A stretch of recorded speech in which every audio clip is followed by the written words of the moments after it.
Good morning. We have a mantra from Vedas, from Rig Veda itself. And it is quoted quite often, and there is a good reason. Let us see first, let us chant. Om Richo akshare parame vyoman. Richo akshare parame vyoman. Yasmin deva adhivishve nisheru.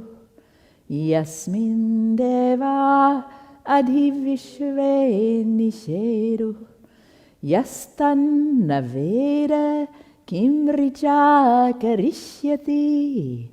Yastan naveda kim richa karishyati. Ya ittad vidus taime samasate. Ya ittad vidus taime samasate. We will do this again the same way. Om Richo akshare parame vyoman. Richo akshare parame vyoman. Yasmin deva adhivishve nisheru. Yasmin deva adhivishve nisheru. Yastan naveda kim richa karishyati. Yastan naveda kim richa karishyati. Ya ittad vidus taime samasate. Ya ittad vidus taime samasate. And together. Richo akshare parame vyoman. Yasmin deva adhivishve nisheru. Yastan naveda kim richa karishyati.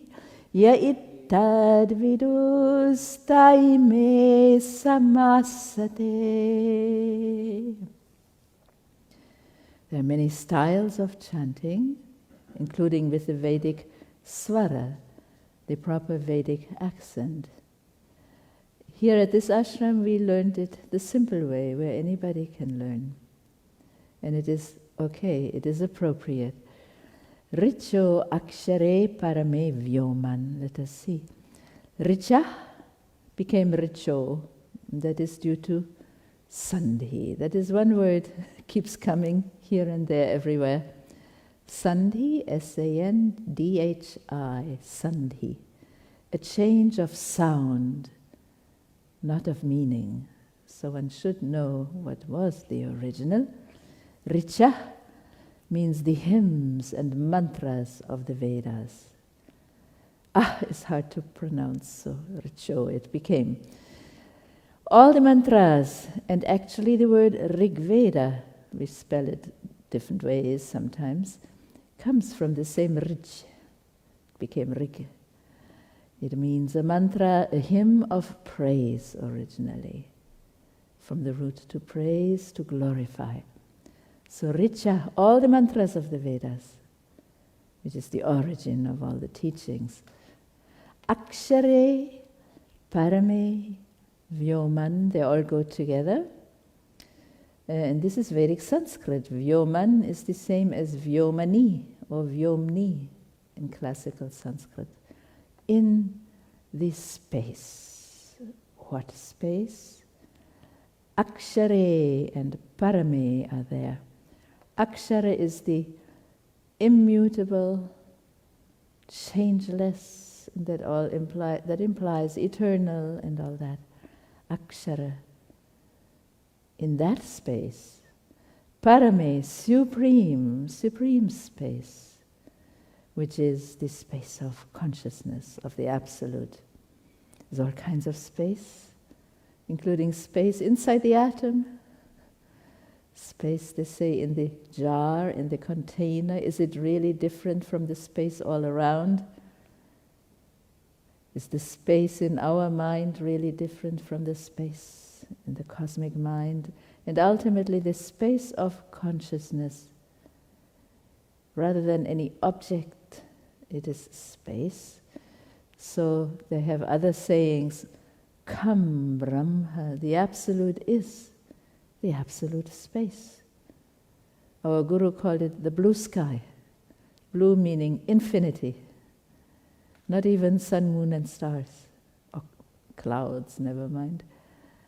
Blue sky or space, which is the innermost. Highest means innermost also. Everywhere in these teachings. To go into that existential center is the same as going up into that supreme state. Language will not work anymore, but it indicates. Once you get there, you don't need it. In that supreme, imperishable akshare space of the absolute, of the consciousness, that's where the mantras come from. You have a visual attempt here, like this golden light, the source of the universe, the final goal of everything as well, and that which sustains everything that came out of it while it's going on.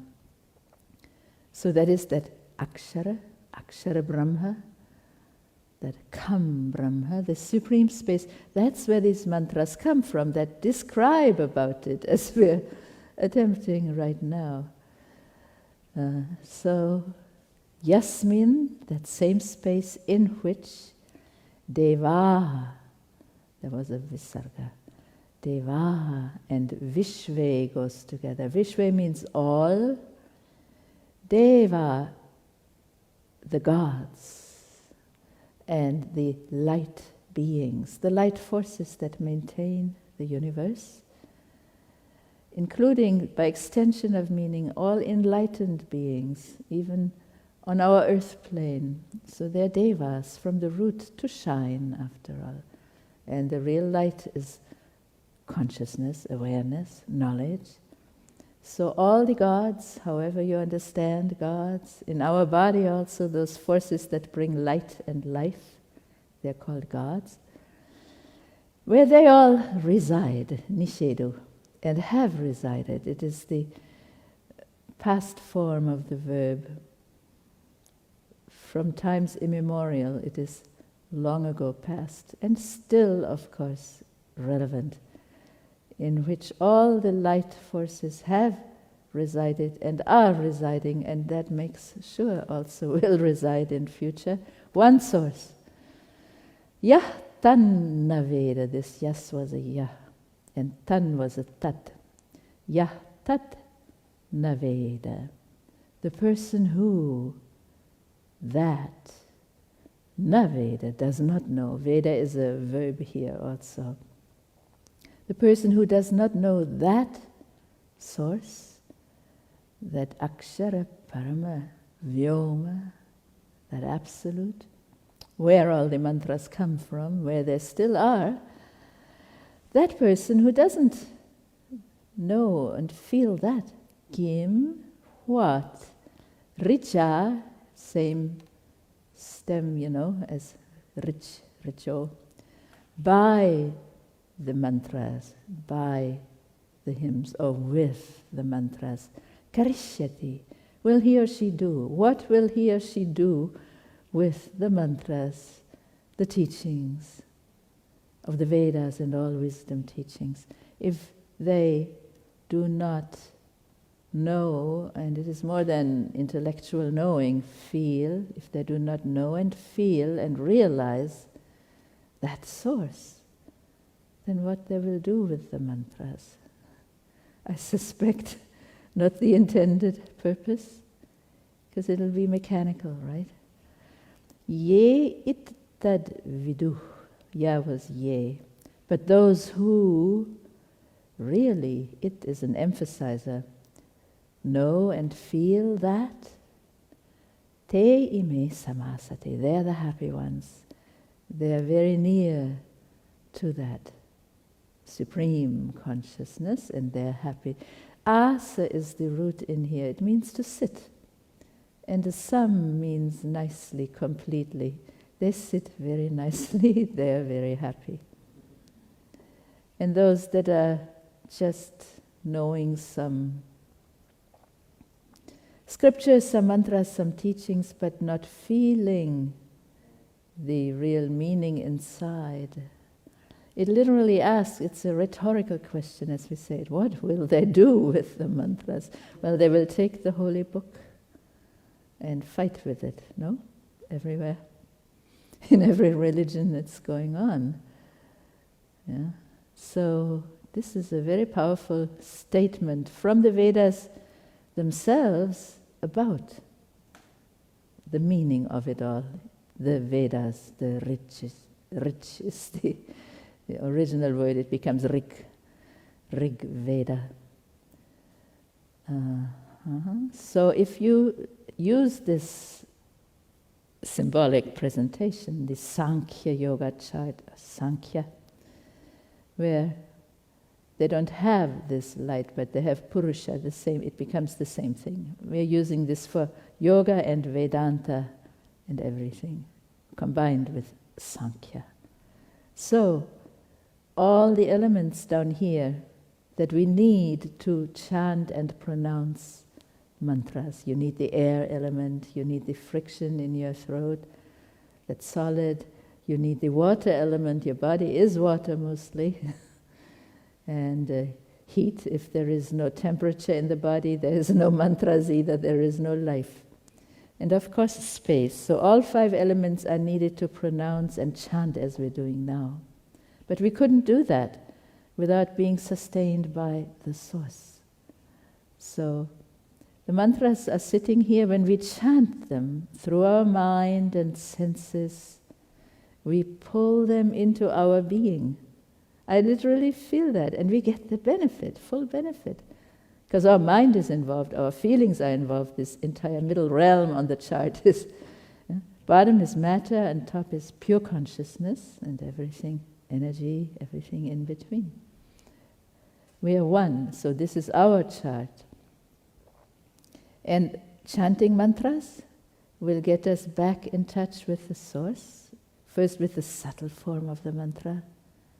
That's our teaching here. Our Guru emphasized that a lot. Listen to the inner mantra, the inner sound.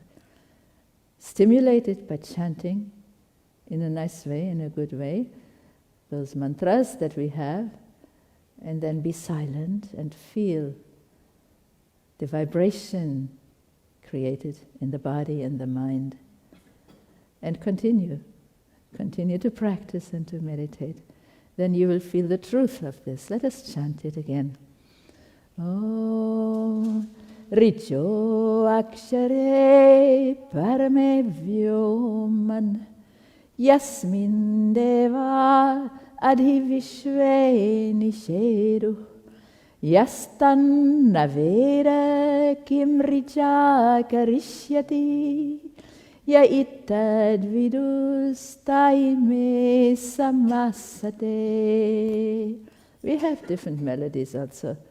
Richo akshare parame vyoman. Richo akshare parame vyoman. Yasmin deva adhivishve nisheru. Yasmin deva adhivishve nisheru.